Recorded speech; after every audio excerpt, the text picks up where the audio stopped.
26 तारखेच्या अल्टिमेटम नंतर वंचित बहुजन आघाडीचे नेते प्रकाश आंबेडकर यांची सोशल मीडियावरील एक पोस्ट समोर आली आहे।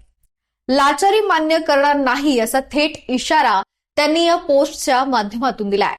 कार्यकर्त्यांना आवाहन करताना त्यांनी हे वक्तव्य केलंय। त्यामुळे वंचित बहुजन आघाडी आणि महाविकास आघाडीमधील चर्चा फिसकटल्याचं पाहायला मिळतंय।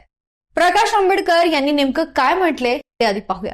युतीमध्ये अडचण येऊ नये म्हणून व्यक्तिगत वाद किंवा हेवे दावे हे आम्ही येऊ दिले नाहीत, पण जिथे चळवळीलाच लाचार केलं जातंय आणि लाचार करून संपवलं जातंय ते आम्ही कधीही मान्य करणार नाही।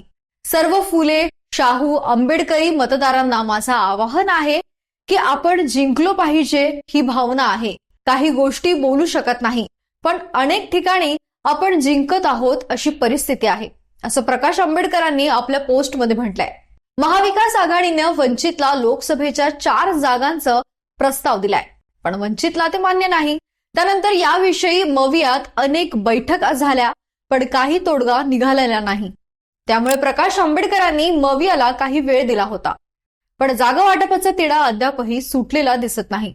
त्यामुळे आता मविया सोबत जमत नसल्यानं राज्यात तिसरी आघाडी तयार होण्याची शक्यता आहे।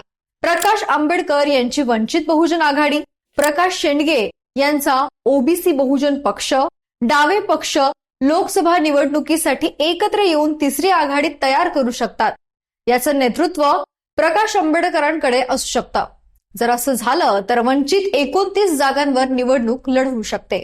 सध्या असं म्हटलं जातंय की वंचितला 4 ऐवजी आता 5 किंवा 6 जागांचा प्रस्ताव दिला जाणार आहे।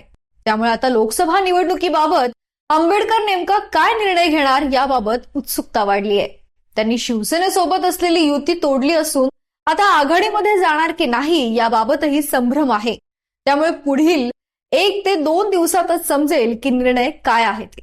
बाकी तुम्हाला यावर काय वाटतंय आम्हाला कमेंट बॉक्समध्ये नक्की कळवा। व्हिडिओला लाईक करा, शेअर करा आणि जर तुम्ही या चॅनलवर नवीन असाल तर चॅनलला सबस्क्राईब करायला विसरू नका। धन्यवाद।